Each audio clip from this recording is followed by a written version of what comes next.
I had to make sure my notes are out.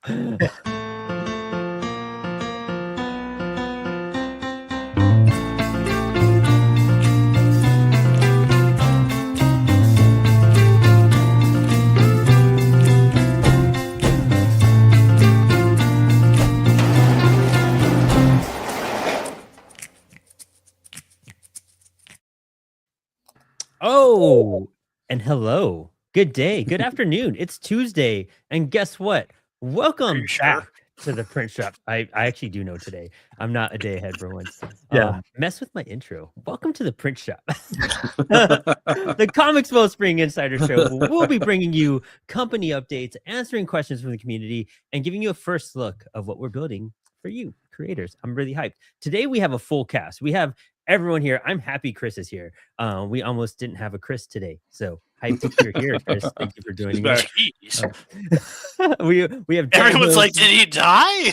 We have part of Chris here. We're part of it. And we have Dan Hills, our CEO, hanging out. So look at that room. It's a cozy little room. I know. I feel like this is a good composition of me. I like it. The lighting, whatever's going on back there. Your angles, your man, the AI is so good these days. I know too, because it's blurry. and T'Challa, stop. And we have not till tomorrow. Right, yeah, Cat's Comics copy tomorrow. Not tell today, the talent though. to calm down. Why are you licking plastic? Because that's what time it is. Yeah. Yep. What time is it? 3 p.m. on a Tuesday. And we have the amazing, astonishing. I'm so hyped to bring him on the show. I love talking to this dude every single time. Brian Thomas, our COO, joining us as our special guest today. Hello, Brian. Hello. Today's Nice thank you. I try winging it. That's why we do it live. So dude, today's episode is wild. I wasn't here last time, which is why it feels weird for me. Because Chris and Dan ran an hour and a half long show last time. And so we're gonna keep it nice and tight today. Yeah, I tried, but there was cool stuff, and I went, "Ooh, shiny." Yeah, we ventured into so many territories, which I'm a culprit of doing. I think everyone in any meetings could explain that. I missed one show and it goes off the rails. That's what Yeah, see what happens. You can't leave anyone else in charge, man. Right. Sorry. This is why I have the host reins. T'Challa, stop licking plastic, dude. Thank you. So this episode's pretty crazy. Ops in comics, why it matters, like infrastructure of the industry, and that contains everything from publishing, distro, short and long runs, and how print and manufacturing can become the solution for the issues we're having in the comic book realm right now.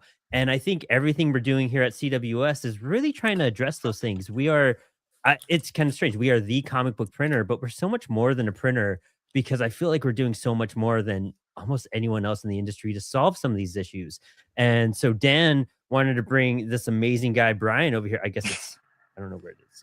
Dan wanted to bring this amazing guy, Brian, over here to kind of talk about some of the evolution of what we're doing inside of CWS right now. Mm-hmm. All right, that's Certainly.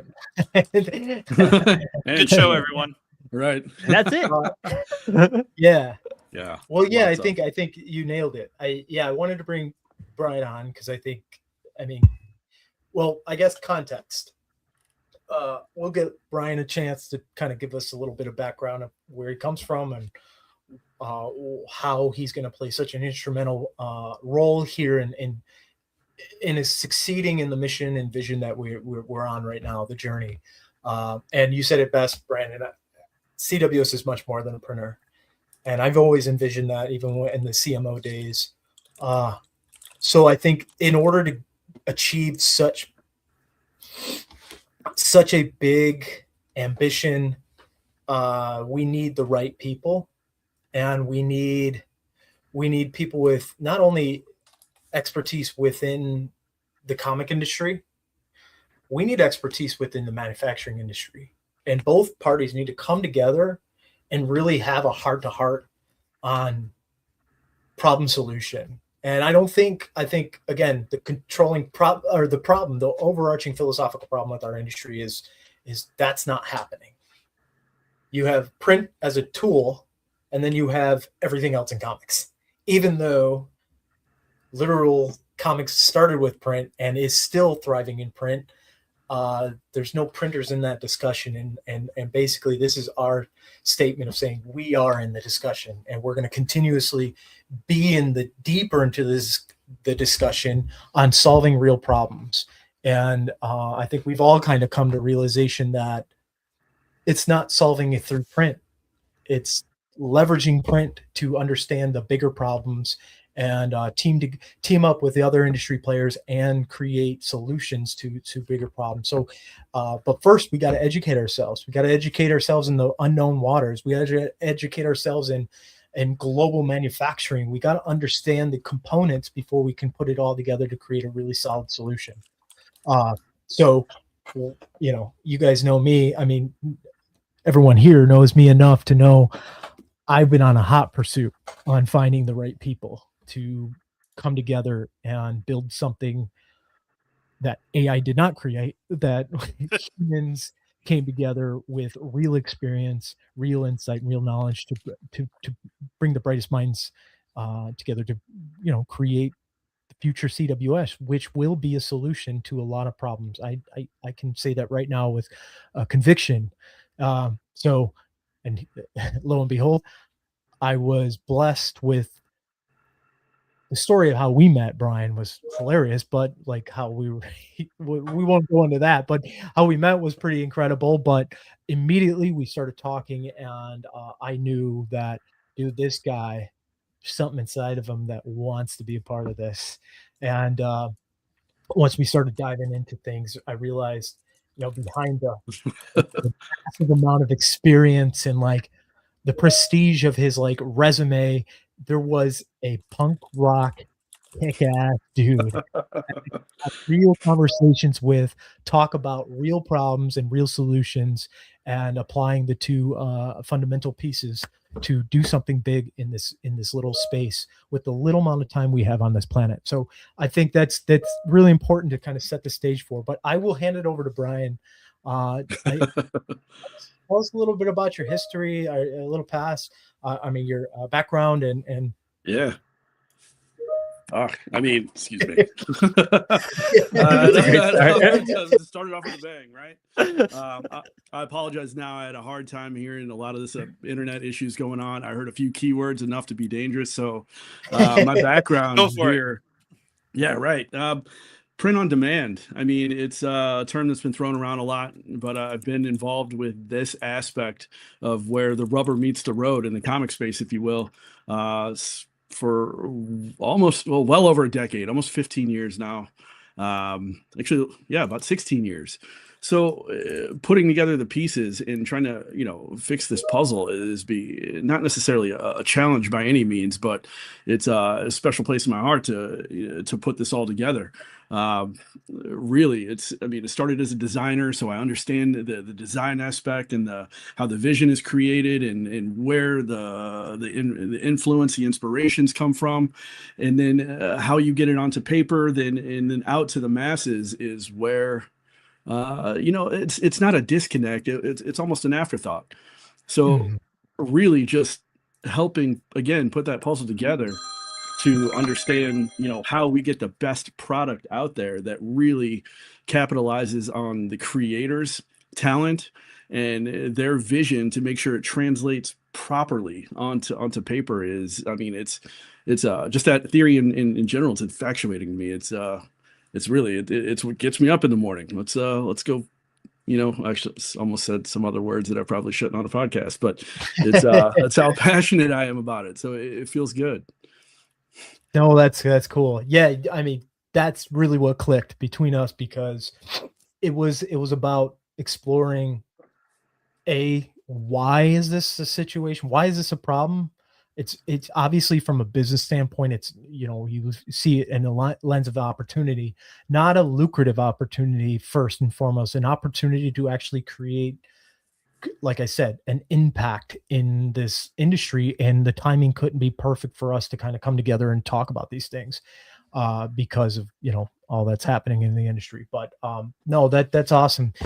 Yeah, I mean, who best would know about putting it to paper than someone with with that kind of experience. So Right. super excited to have someone like you on board. So we just kind of want to kind of get it out there and let everyone know that we're not playing around anymore. We have some real people Right. on staff that can first of all check me, which I love. Like, I don't know if that's really applicable, but but yeah, you kind of need you need those technical individuals that can come on and say, well, that's if we are to solve that, this has to happen. You got to think about that. You got to do this, like things that you just especially with my background in CMO, like I'm always up in the clouds.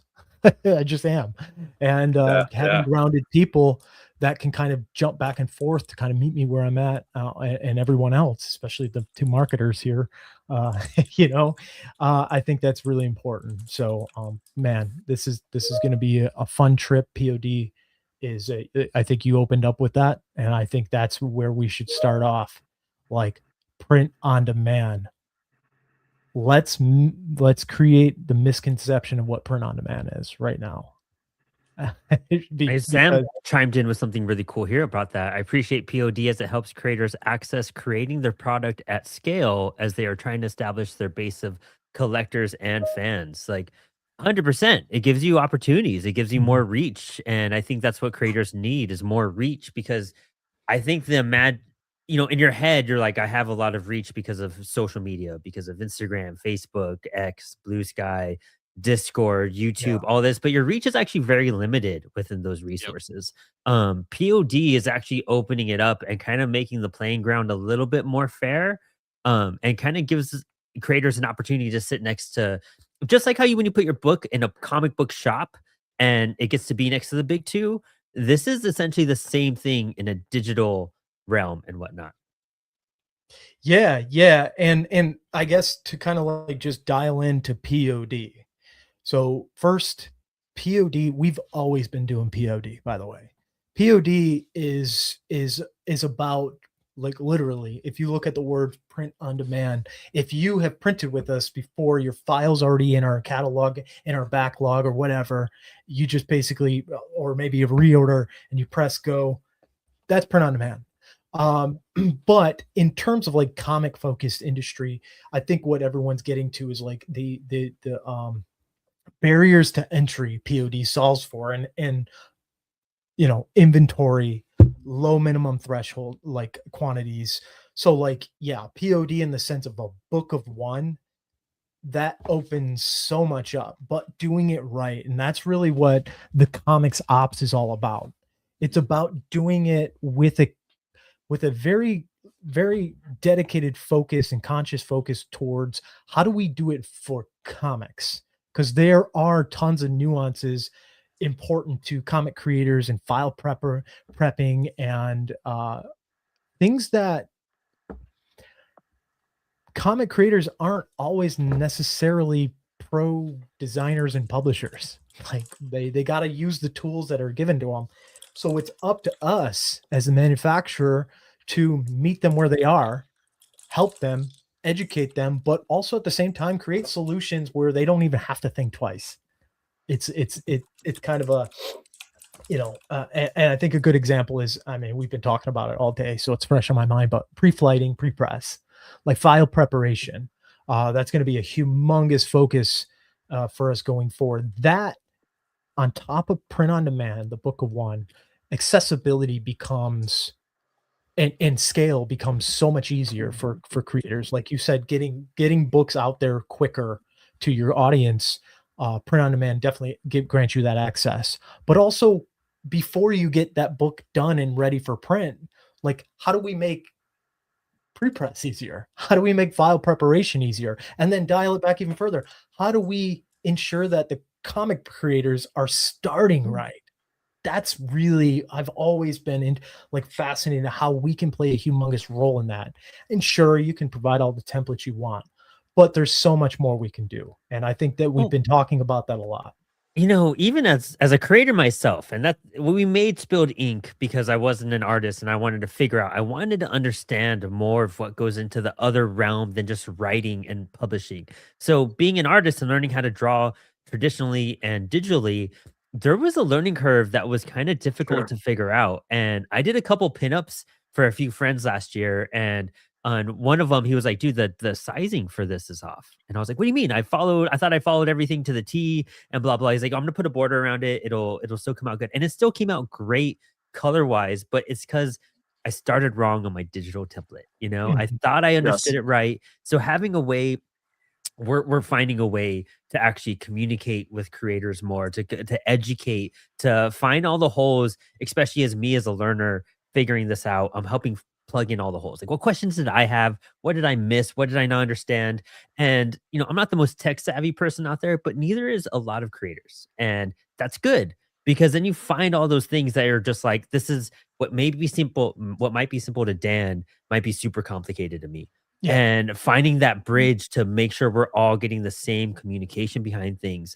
And even down to quality. Sam again brought up another great point.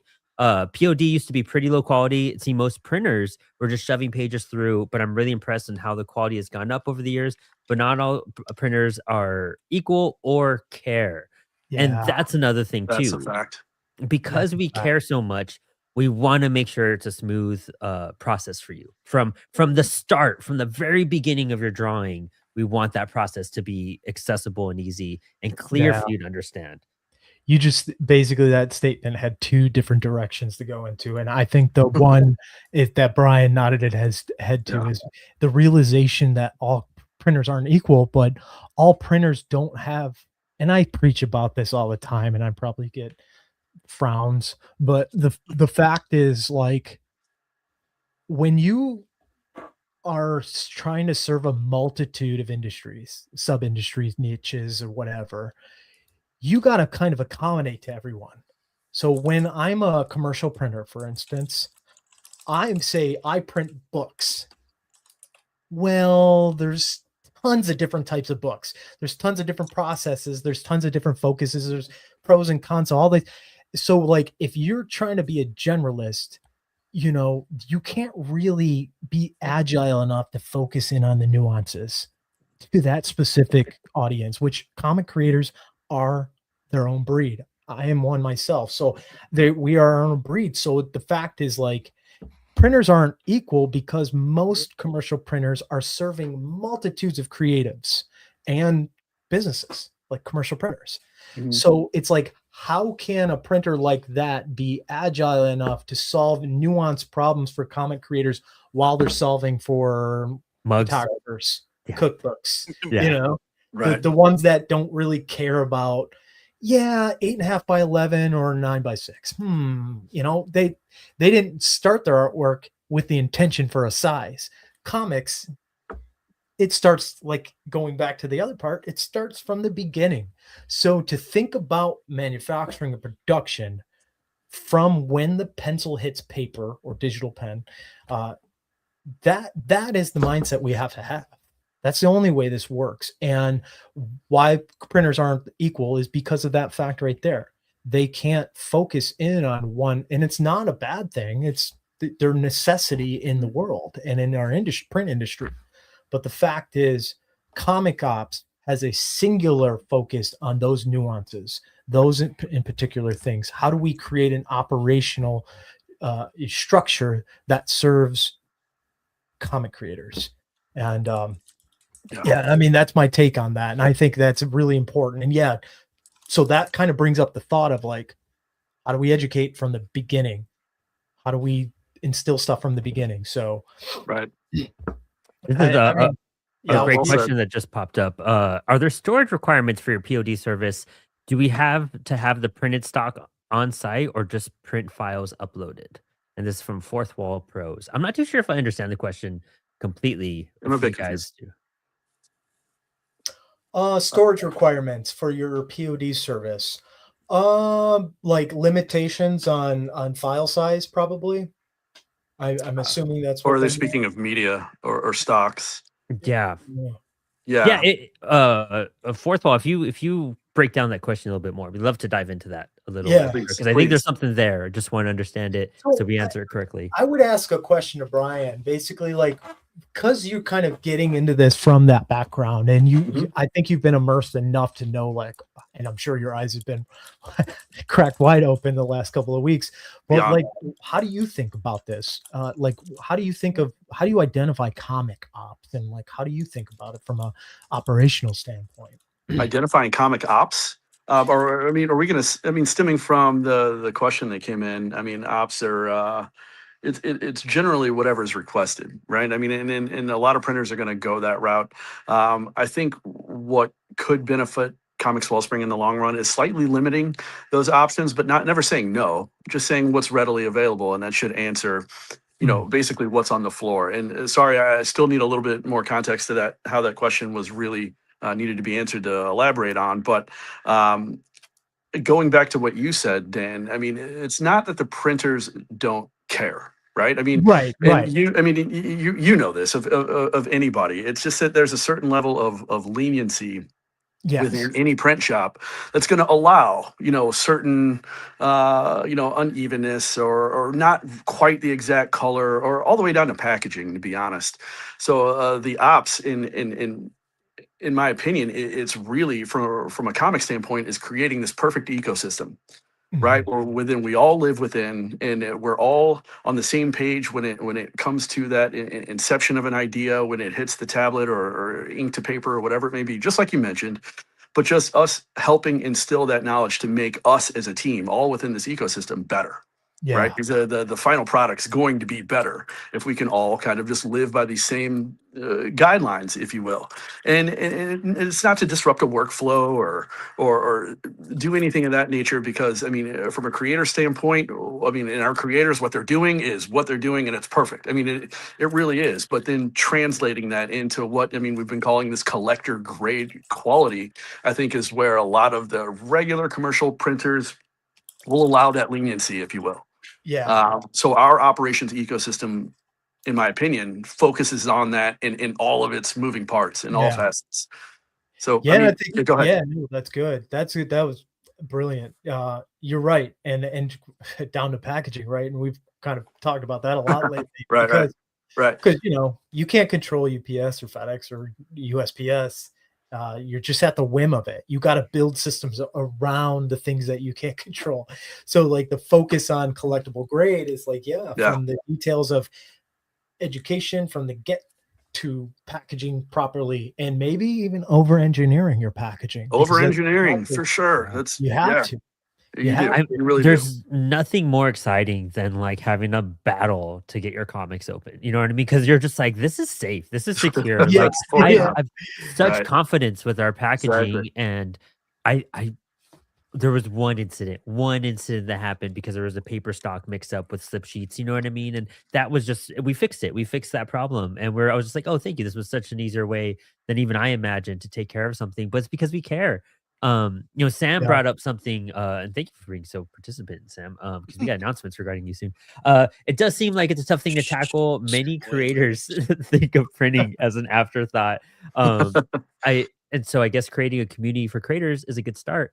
That's Yeah. the thing too. I think creators fall into like, and let's see if I pull this off. 3 categories. Okay, when it comes to thinking about printing, there's the people who don't know what they're doing, and they're just trying to find a way to print their stuff, and they find out there's options.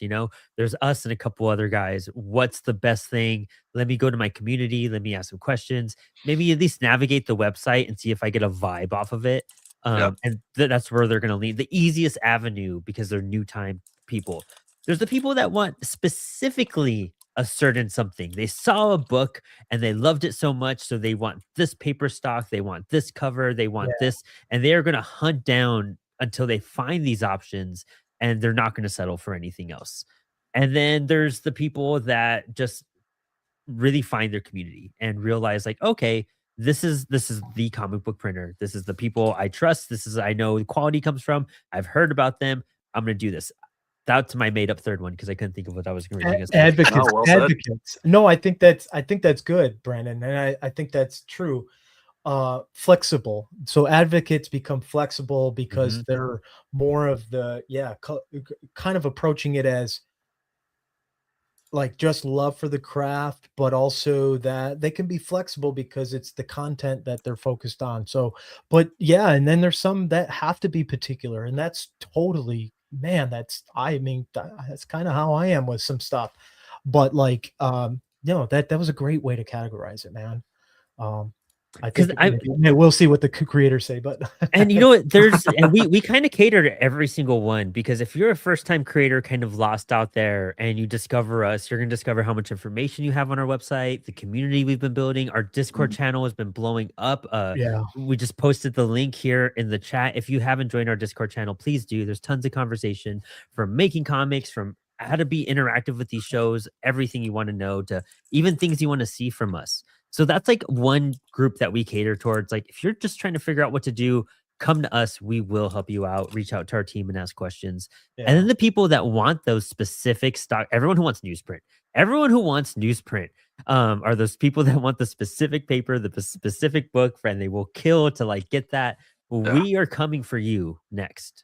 And that's what we're doing. We're looking for We're coming for you. Yes. Yeah. I think, there's a lot to be talked about there, because I think there's, again, I mean, kind of encapsulate all of this.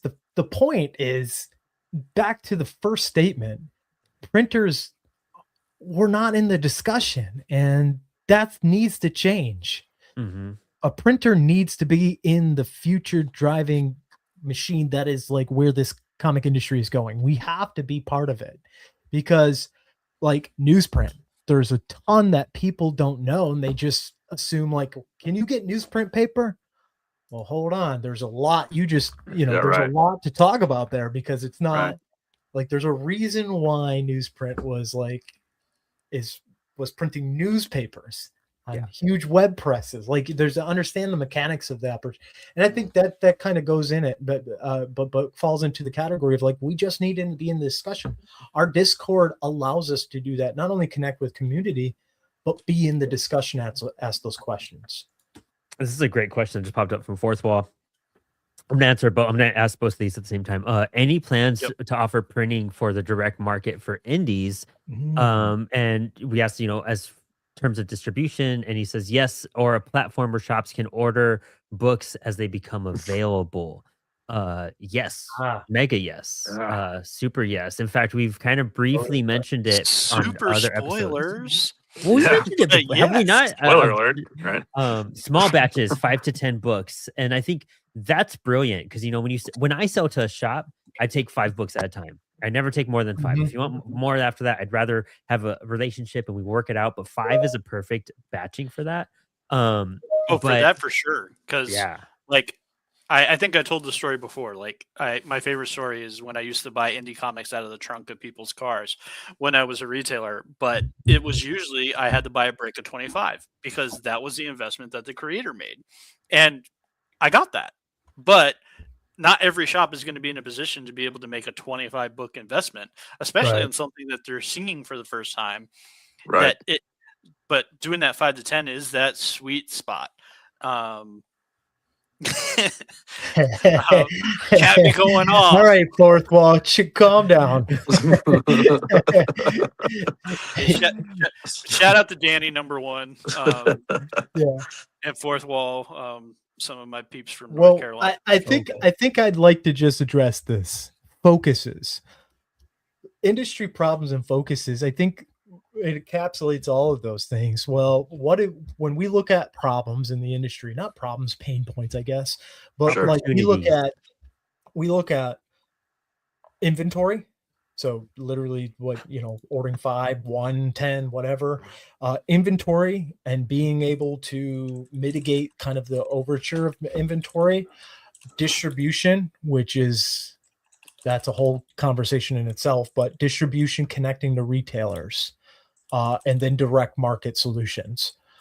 Those are all big focuses for us. I think driving forward. There's a whole heap of other ones, but like everything. I mean, that's kind of like the comic ops kind of idea. It's like we're gearing our operations and how we're building and how we're focusing around these core pain points that are kind of just been circulating in our industry for so long, and then we just seen regurgitated solutions that really don't really solve anything. And that's where I think we all got together and we're like, we're the manufacturer, we're the printer. Like, let's go up there and change this, because if we're really like creating the end product, then why aren't we stepping up and talking about these things and creating solutions from the starting point on?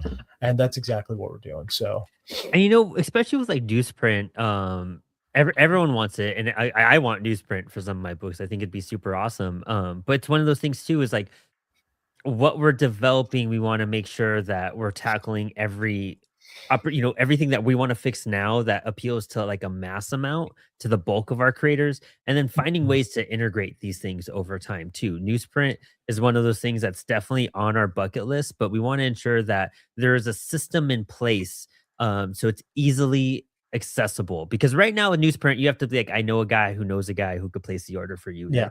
And then you got to wait, and then you got to pay $1,000 and wait 6 to 9 months, and that just isn't right. And we would hate to do a newsprint program that is a duplicate of that, because every newsprint option I've seen is basically that duplicated over and over. You're going to be sitting on stock for months, forever, and that's good in one case, but that's also a pain point in another case. Like, how can we make it easier? How do we get rid of inventory that you're always having to hold on to and just make this accessible? Yeah, with our technology. It's technology, and that's another main focal point here. We don't bring solutions in just print and production or even global scale kind of fulfillment. It's all kind of based around understanding both parties and finding where technology is and how we can implement it to create the bridge. So newsprint has operational and production, I don't know, hiccups that can kind of prevent us from jumping into it. But guess what? Technology could offer a opportunity to create a solution to make that feasible. So, but it is, like as Brandon said, it's important for us to focus on building the right technology that solves the main priority problems first. And I really do think a big part of it is inventory. I mean, accessibility to get the first print out, connecting with shops, finding a way into this ecosystem. I think that's number one. And then we can get really aggressive with offerings and specialty stuff. And we build our technology around what people are asking for. And that's really how you solve these pain points. And that's exactly, I think we're all kind of focused in on those. Exactly. It's just having an ear to the actual creators. That's why this works so well.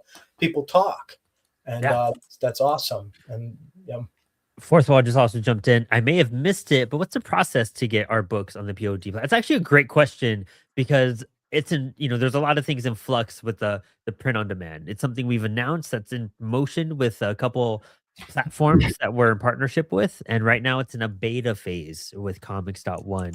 We're going to be exiting this beta phase very soon, and then we're also going to expand it on Comix.1 to make it available for everyone. And then our partners, like with Global Comics, are actually updating their website and doing their configurations to make this possible on their scale, because I think when that scale opens for POD, it's going to be big for everyone, not just creators. It's going to be big for us too, and we take that into huge consideration with the influx that will come from a platform like Global Comics.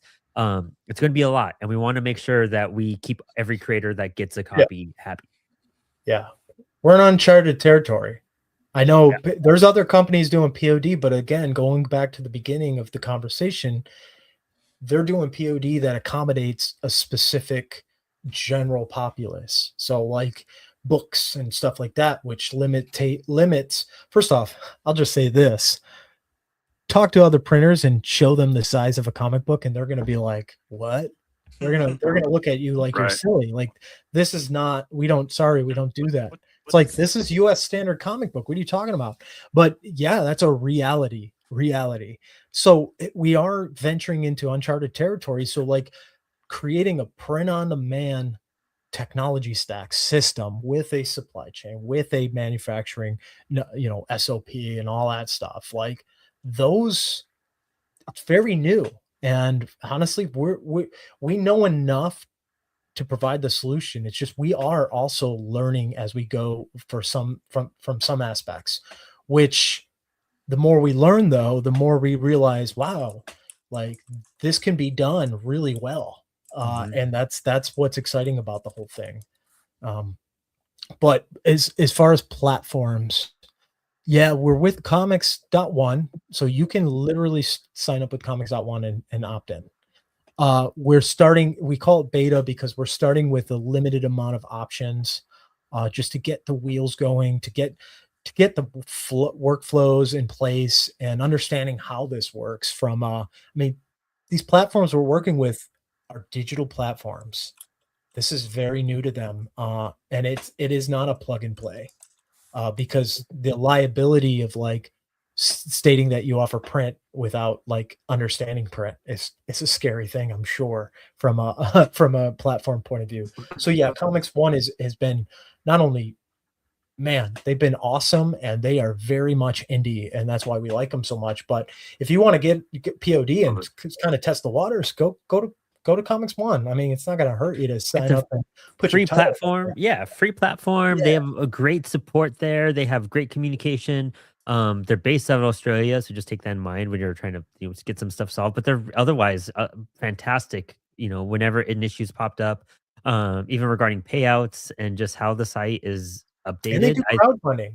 Yeah, they do crowdfunding. They offer crowdfunding on indie. It's the only platform that only focuses on indie, which is so respectable and kind of what Agreed. a thing that the industry needs. I love global comics, but that's a literal global comics. It's all the comics, all the things. You know what I mean? But if you're looking for a very curated list, Comix.1, I feel like every indie creator should have a listing on there. Yeah. And we'll have the CWS like anthologies on there soon. Sorry, guys, I haven't done that yet. But so those will be uploaded for you guys to check out and get. We'll have even my Apollo books. I got to upload more of those too. Are all going to be available on there. So it's a great interface, to be honest, to get things uploaded and going. Yeah, and that's we're kind of getting our feet wet, like I said. But with global comics, yes, it's a big undertaking, and we got to make sure everything's working really well. But I think in the bigger, even step back even further, we're looking at these partners who are already doing a great job creating marketplaces. The way I see it is that let's work with these marketplaces that creators are already on, serve them and do that really well, and just go from there. Because I think it's best that instead of just trying to first off, I think I've mentioned this before on this podcast, that we don't want a monopoly here. What I want is to service the creators and meet them where they are, whether that's on the different marketplaces. So we give the solution to the marketplace. We give the solution to the creator through the marketplace.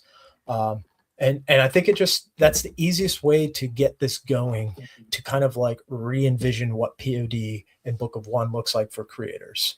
So that's kind of the direction right now. And like Brandon said, Comix.1 is a great starting point. And I think they're going to continuously, push the envelope on doing really great things geared just for indie creators, which I value that. So, with all this happening and, the switch ups and manufacturing and everything. So Brian, what do you do to ensure the people that we work with are the people we should be working with, and that they are actually the right fit for this big comic endeavor that we are doing, because no one else is doing it the way we are right now. Sure. So what type of negotiations do you have to go into? What hurdles are you trying to overcome with negotiating with them?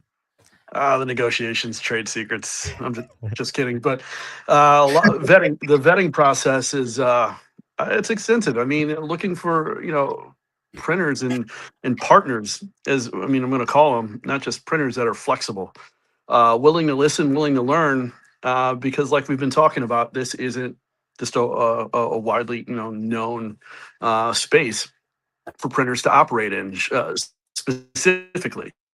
So the perfect partner, it would be of decent size, but willing to just accept what it is and not try to implement their own rules. And I know that's kind of saying a lot, but it's it's really, I mean, what we've found success in. I mean, it really is somebody who's willing to play ball and just enroll with exactly what we're delivering, because what we're delivering is from this ecosystem that I mentioned earlier that, hey, it's just, it's not well known.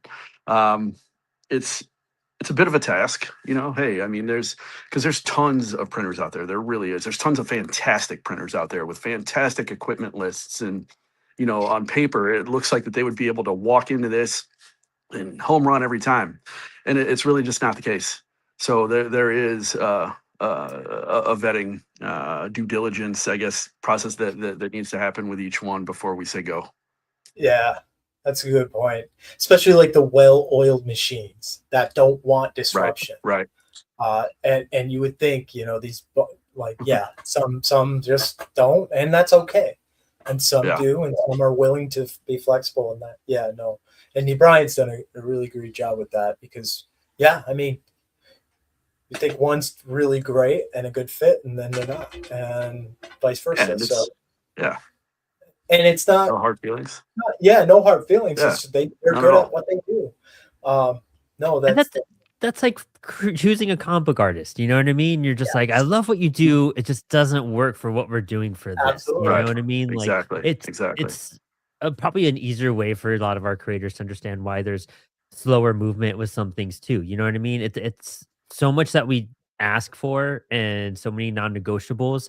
And it's just like, we want, this is our creation. This is our book. This is what we have a certain vision for it. And we wrote the full script. And so we want these PSPs and like all these partners to follow that and bring this vision to life properly, just like you would your book, finding a creator, an artist, a collaborator that, you know, will like, okay, let's work together and let's someone that sees what we see. And that's harder to find, you know. Love is hard to find out there, you know, but you got to go on dates. It would be a lot harder if we didn't have over a decade of experience of hands-on operations too.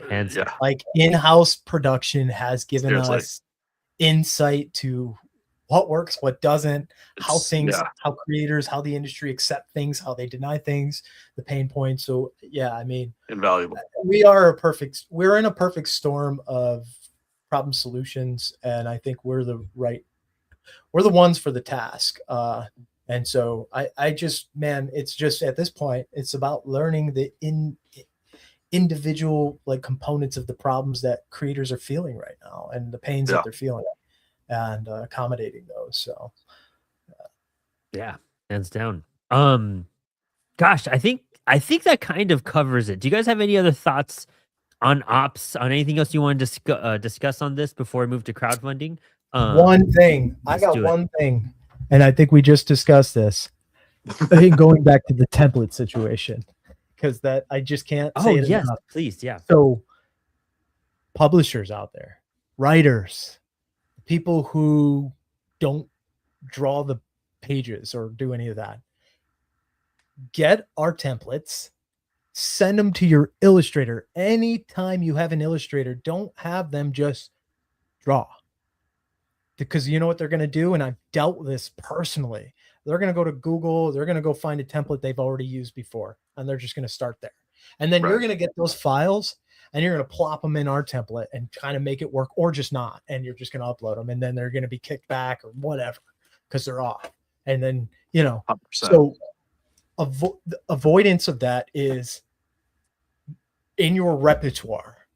Have the print ready templates from the printer you're using, hopefully us, but have those templates ready, and those should be distributed to each actual artist, and say, whenever you're working on a comic, this is the size that you need, or this is the size.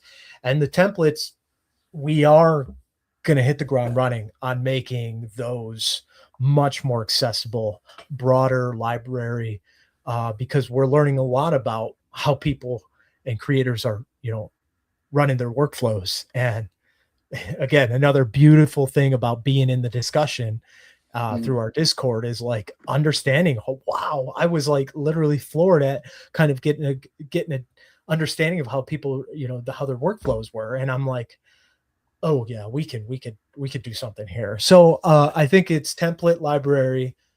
It's going to expand. It's going to be more accommodating, more accessible, and then on the other side of that, take it all, package it up, and give it to your creators, the illustrators. That's how you avoid a lot of hangups in pre-flighting, pre-press.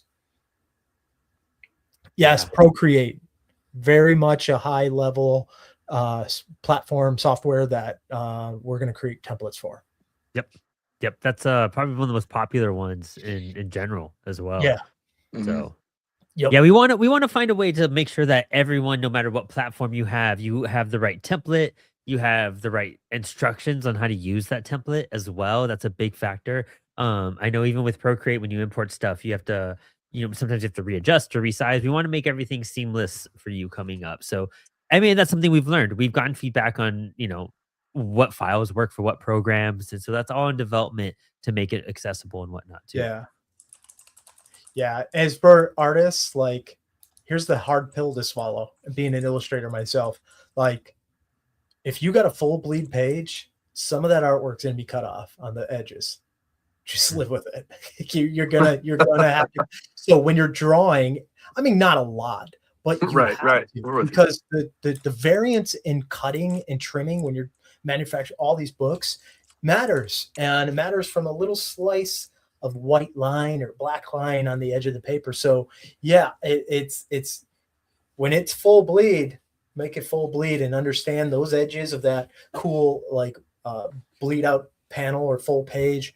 It's going to be trimmed off. So make sure it's just finished art, but not important to the story. And that's why the template literally says those things.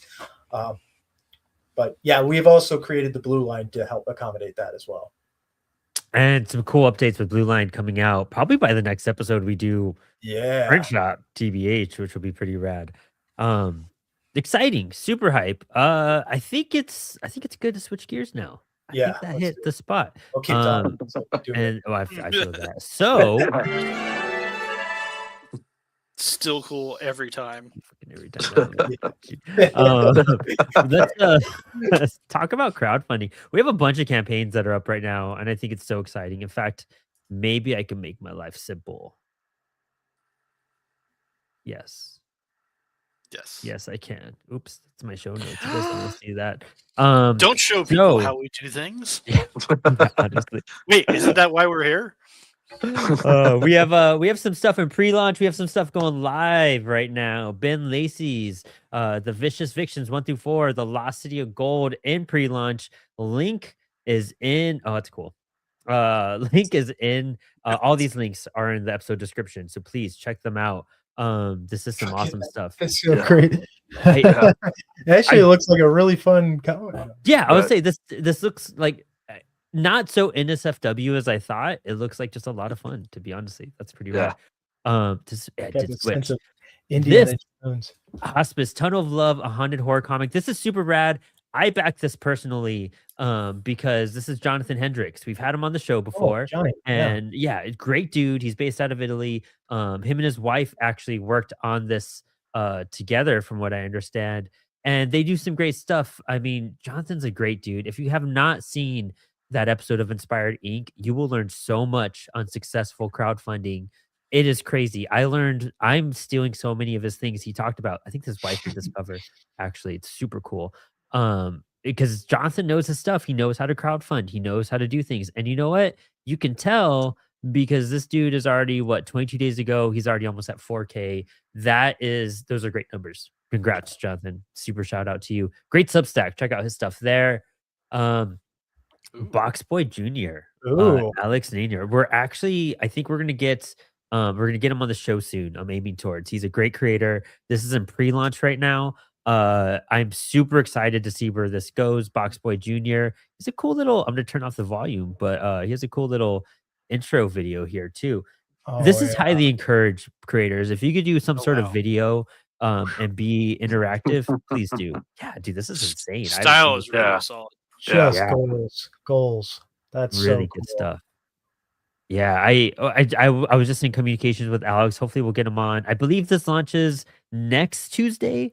That's why I put it on the list. So hopefully we'll get him on the show sometime in March to talk about it, or at least help promote it later in April. But great stuff, dude. Like I can't wait for this book. It just looks like fun.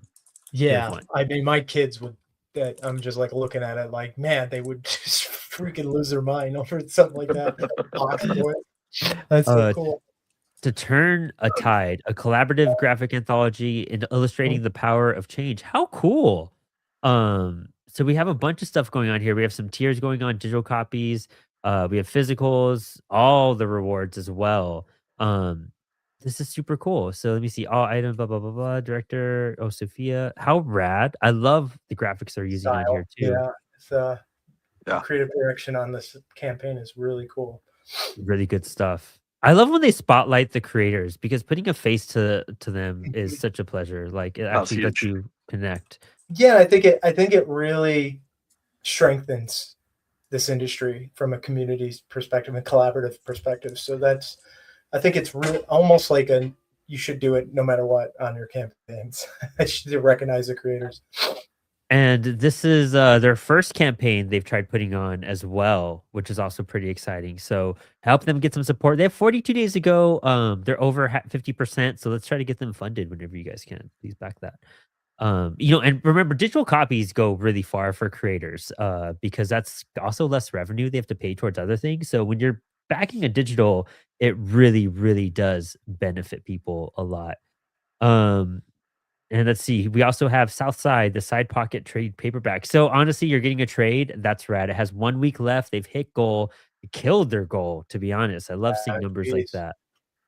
And dude, this art is sick. It is so good.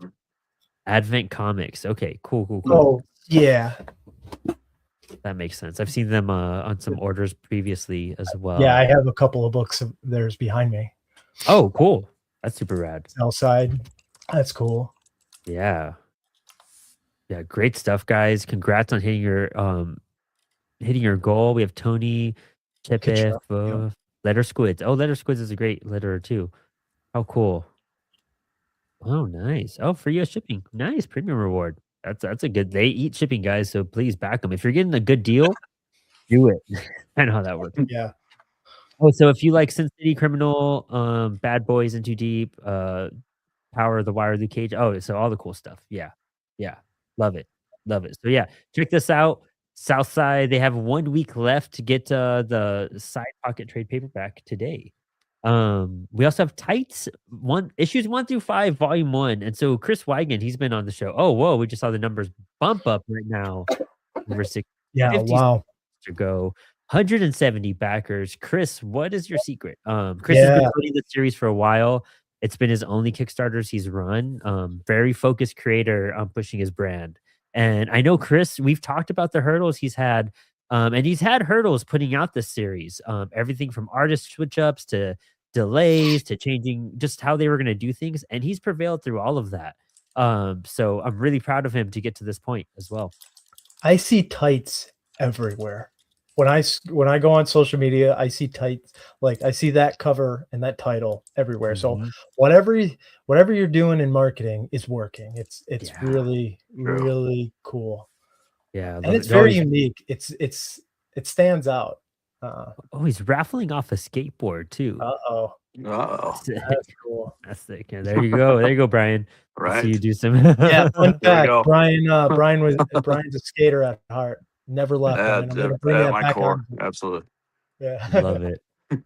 We have Epitaph, the healing of art. This is our dude. Wiseacre Comics. Yeah. It just launched. It's a smaller goal, 750. Dude, they just got their goal. That's amazing. So keep funding it. Dude, Wiseacre is a good publisher to keep an eye out for. He's a good guy putting out good books, and he's so active on social media. His page is really entertaining. So definitely hit them up and hit up this book. Look at that cover. That is dope. Yeah. What Wiseacre is in our Discord? I don't know. I'm not too sure. I don't think he is yet. If not, I'm gonna bug him about it. Thank you for putting our representing us there. No. Cool. Yeah. We also have Outer Space 1 through 3. I believe this is the debut of issue 3 right now. They're about 250 away from goal. 3 days to go. So let's try to get this campaign funded. This is actually the Paul City Comics campaign. This has been interesting. We should talk about kickstarting soon. Because 100%. there's some stuff that went on with this campaign that I think were really interesting. And me and Eric have been like discussing and seeing what we could do to enhance it, to get more attention, all sorts of stuff. Because oops, I don't like that typo. It's one of those things. This has been a difficult campaign, but this is that issue 3 kind of area where it's hard to get backers to continue after issue 1. So marketing, how you rep your brand, how you rep your book outside of your publisher is also a big thing to discuss. I'm curious. There's one thing that always circulates in my mind about crowdfunding, and it's like, are from your perspective as a publisher, like, are you doing feedback loops from the people that are absorbing your content from like issue 1? Like, is there an open channel of feedback to kind of like help direct the direction, I guess, of like what issue 2 and issue 3? I think it's an important thing. I mean, it's practice in business. So like maybe the same. That's been on our tape. It's figuring out what we could do and what people like and don't like. Because what's crazy is that we make tiers and we map out all the tiers. And sometimes our favorite tiers that we think will just kill, don't kill. Like, that's what I'm saying. I think that that notion could be applied to creation, where like me, I know how it is when you've got a story, you wanted to tell it, especially from an indie perspective, you want to tell your story and find your followers, find the people that want to read it. But those people may have liked a nuance or like something special from that book 1 that you maybe have a different perception of, that maybe you thought they liked it because XYZ, but in reality, they like this about it. Different direction. And I think it's something that should be put into practice with creators that are and publishers that are consistently outputting, series. Just a thought. That's one of those things where it's just, you got to figure out your pain points and how to like reapproach them. And I feel like the campaign had great marketing, but finding the proper audience, it's a cannabis infused sci-fi story. So it's like finding a way to really, Wait, hold on. That's very specific. All right. That's the thing. They have their pitch down. They have the explanation. It's stripes in space with weed. You know what I mean? Like it's so much fun. And it's finding the audience though, because there's an audience for this. Why haven't they been scooped up? And that comes down to, what are you doing when you're on social media? What are you doing when you're off social media? What are you doing when you go to your comic book shop and to conventions? And I need to catch up to the chat, but Dan Price just said comedies are hard to market. Yeah. And Dan knows best too. Dan's had some like super awesome, hilarious books that to me, I fucking love, dude. But I could see how some people just don't get it. It's that, Adult Swim, early Comedy Central animated humor that we all grew up on. So it's trying to find and reignite those people that love that stuff too. Yeah. Whenever you're in a social gathering and you say a joke in the middle of a crowd and then like one person kind of laughs and the rest just you're like, that's my community. You go to a you start, you kind of have to do that in the real world. Yeah. No, that's a good point though, Dan. Man, we gotta connect again. We haven't talked in a long time. I just got off the phone with Dan like 30 minutes ago, right before the show. I literally hung up and then jumped on this. I love Dan Price. He's Bigfoot Knows Karate. The next issue is coming out. This I think it's May. So we're gonna have him on the show and do some splitting stuff with him and Homebrewed. So really hyped about that. Ace and Scarlet, number 4. The story continues with 2 sassy, sexy, sadistic undercover agents that battle the supernatural. Contains adult content. NSFW. So that was a thing too with Outer Space. We're like, should we put it's NSFW? Do you think that would bolster, like, just having that keyword in there might actually boost? I don't know. Heads or tails. Good point. Good question. Or maybe we just need a cover with boobs on it. That's because they're my hands. Either way, it works because these guys are over here 60% of the time, every time. Dude, 150 backers, almost 7,500 in pledges. That's insane. It's 27 created. But also, you gotta look at what you've backed in the past. There's so many factors. We gotta have a crowdfunding episode soon. Well, crowdfunding is its own ecosystem. You gotta give a little to get a little, right?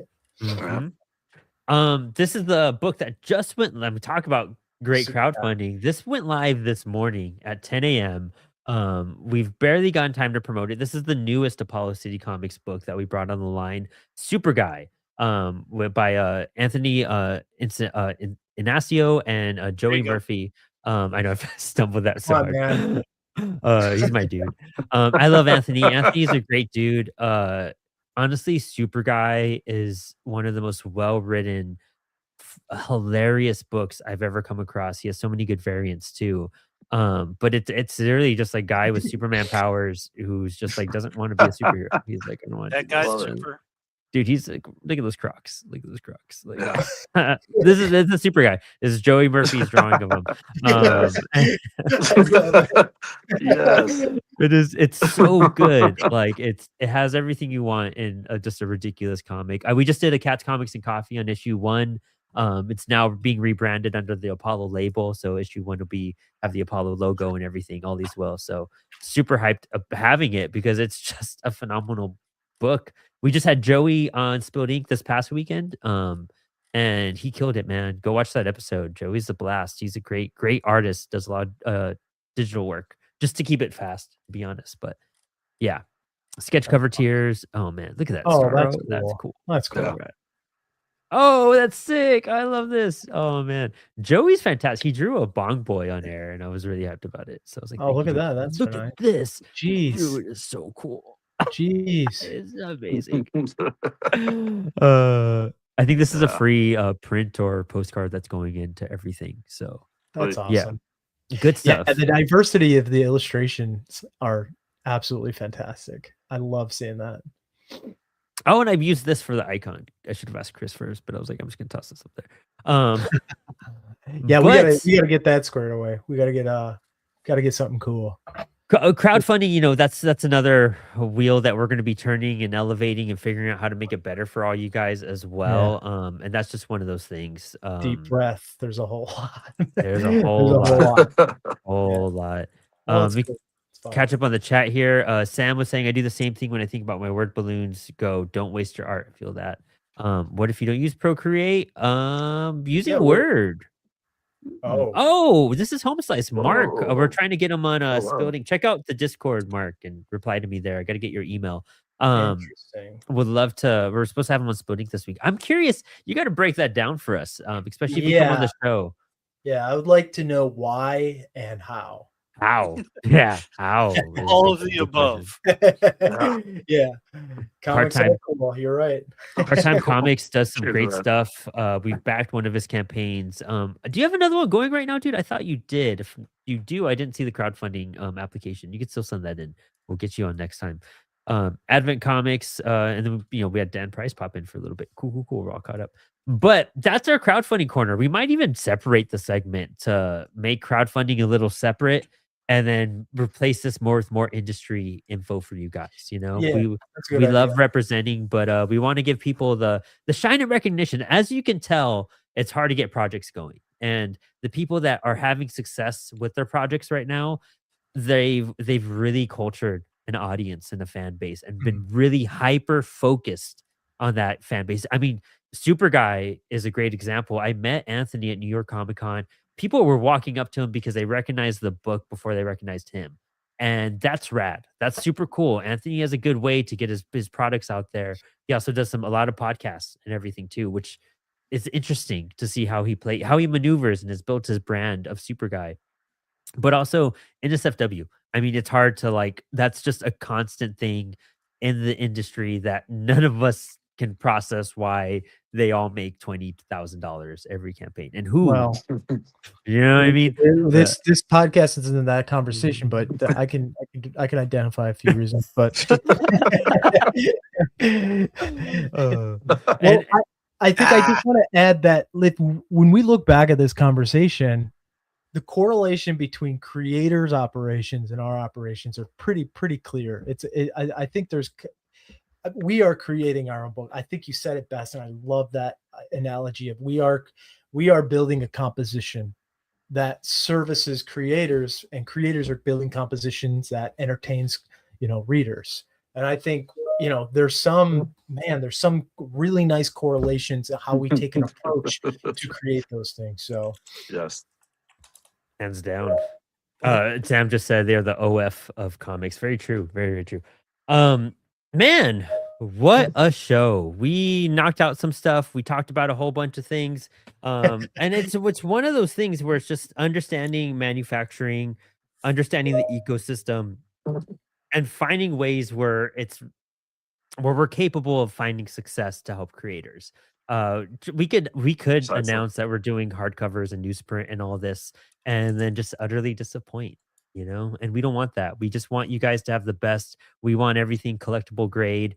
So that means when we introduce a new product or new type or option, that you're going to be able to get that, CGC, get it graded, make those sales. Because even creators that aren't big on grading books, knowing your book is at the highest quality of value, knowing that there's an audience out there that does want a CGC version of your book, it's not a bad thing. You got to think about more. It was like what I was saying with tiers. Sometimes there's tiers that I think are just going to kill, and we get 0 to no backers. You know what I mean? And that same thing with CGC. You may not be a fan of it. However, your fans may be fans of it. So you got to think about them more than what you like overall. Yeah, right. It's not about you, it's the consumer. So I think it's the that was good. That was good. I think what Dan said kind of applies to that. It's like a lot of creativity and even comedy is subjective. So you got to understand that going into this game. So I think it's really important to find your audience and speak their language, and then find out why they love your stuff, and just do that more and more and more better. So yeah, it's very cool. Love it. I think that concludes this episode of the Print Shop. I want to say. I'd say so. I'd say so. Well, in that case, guys, thank you guys so much for joining us for this episode of the Print Shop. This is amazing conversation. Thank you so much, Brian Thomas, for dipping in and taking time from your busy workday to talk to us. And we know that you're slammed, and you got other stuff to do besides talking to us for an hour. No, it's my pleasure. It's fun. It's definitely fun. Thank you. And everyone watching, please check out, we just had a great conversation with Alex Segura last night. Check out that convo. Lots of fun. Can't wait to see what he's up to in the next couple months. This next couple weeks, we have Inspired Ink every Monday for the next 2 to 3 weeks. I'm really hyped. And then Spilled Ink every Thursday night. We have lots of cool guests coming up. We'll check your emails. There's a big announcement coming from CWS this coming week. Some really cool things. And there's Dan, our dude. And so much more. And if there's a topic you want us to cover, if there's questions you have, join our Discord. There's links everywhere, and ask us, and we'll be talking about them on air. So we'll be here for you guys. Other than that, this is me signing off. Dan, thank you so much. Anything else you have left to say? Dude, you know not to ask. Always. I know I shouldn't have asked. I said that, and I was like, I'm out of here. Chris isn't trying to talk too much right now, because look at those twofers though. There you go. You look good. You look good. Pretty. Love it. Thank you all for joining us this Tuesday afternoon, and thanks for hanging. Yep.